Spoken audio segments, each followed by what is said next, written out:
So Lee Greenwood in Tyler, Texas. Tell me overall what brought you to Tyler.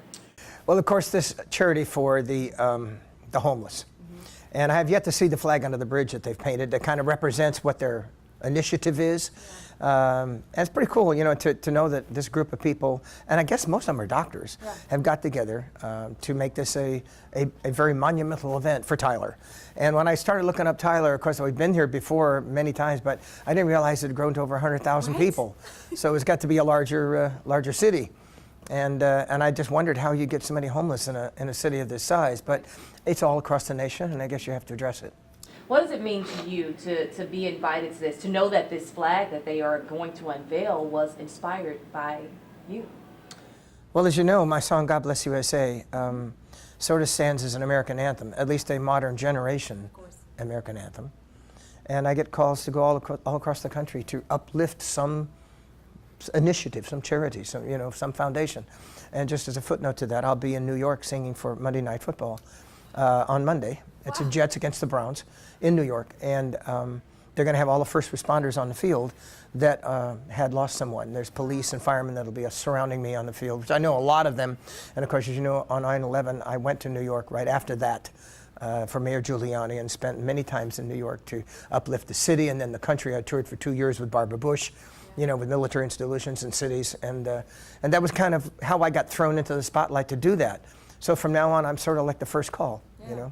What does it mean, though? You just mentioned it yourself, the modern generation, this is the song that they come to know you for. You had a whole career before, you know, this song blew up and continues to blow up and just become this thing that everybody looks forward to. What does it mean for the modern generation to know you for that and not really everything that you've done even before?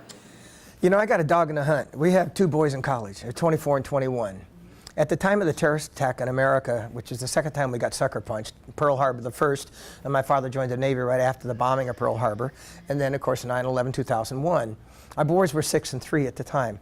So when they talk about millennials or the younger generation, those who were not privy to that event as it happened in real time, it's a matter of history books for them. But we need to educate them and make sure that all things are not forgotten. And I noticed the recent anniversary in Normandy, when America devoted its time, energy, and blood to freeing Europe and taking down the Nazis. It was like finally we had, you know, some recognition for that. And after 50 and then 70 years, we look back at that, you know, but we look at it with reverence.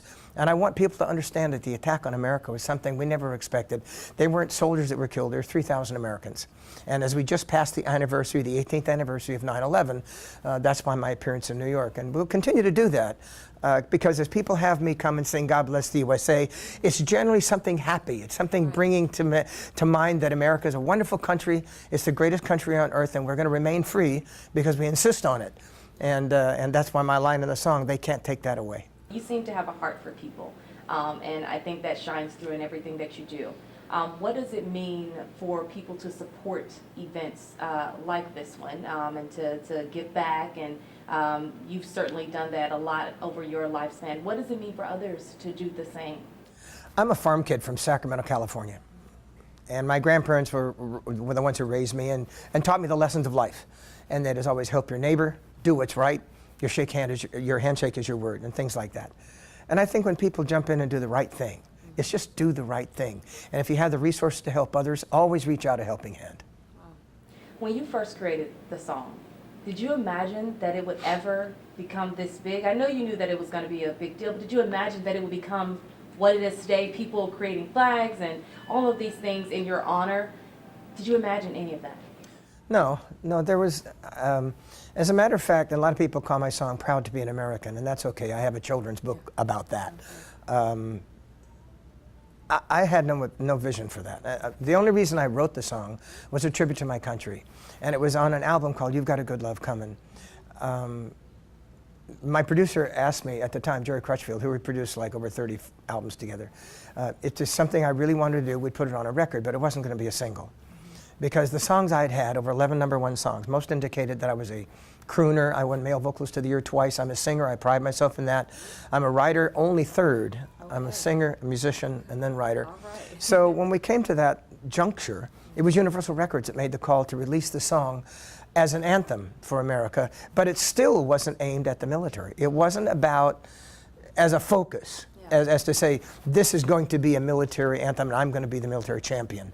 It was not intended on that, and it just sort of evolved. And of course, after the Gulf War, that was General Schwarzkopf who made the call and said, this is going to be our song of the war. And then Katrina, and we went to the South many times for the victims of Katrina in Houston and in Mississippi.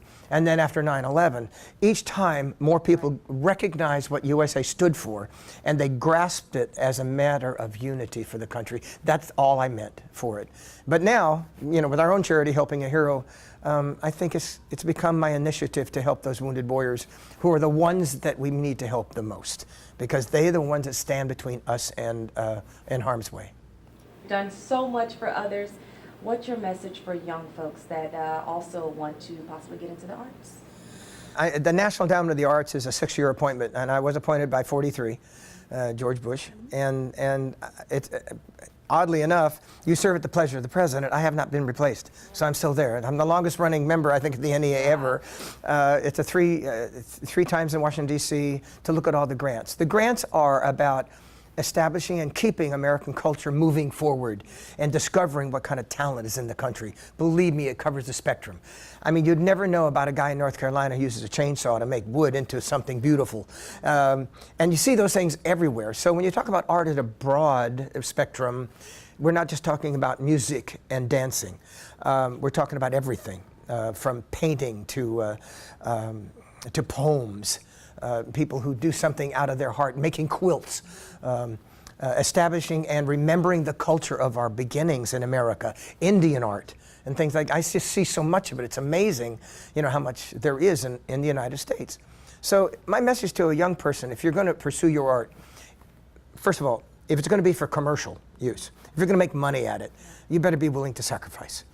It took me, I was 37 when I got my first record, and I had no idea I'd ever have a national career, although pursuing it fervently.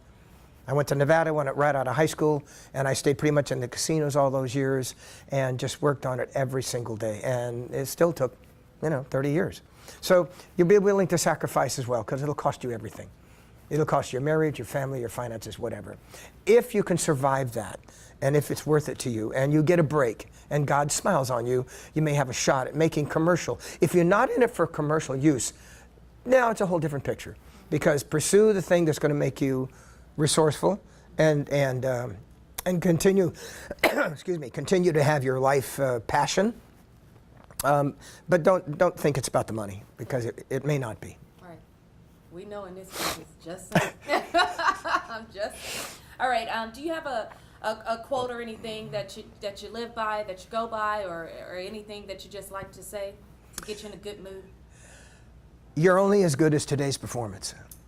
I just put that on an Instagram post recently. Because you have to be good every time. Yes. I took my wife to see Sting in Atlanta, which is one of our favorite performers. He was stellar. We went to see Andre Bocelli at Hollywood Hard Rock in Florida. He was unbelievable.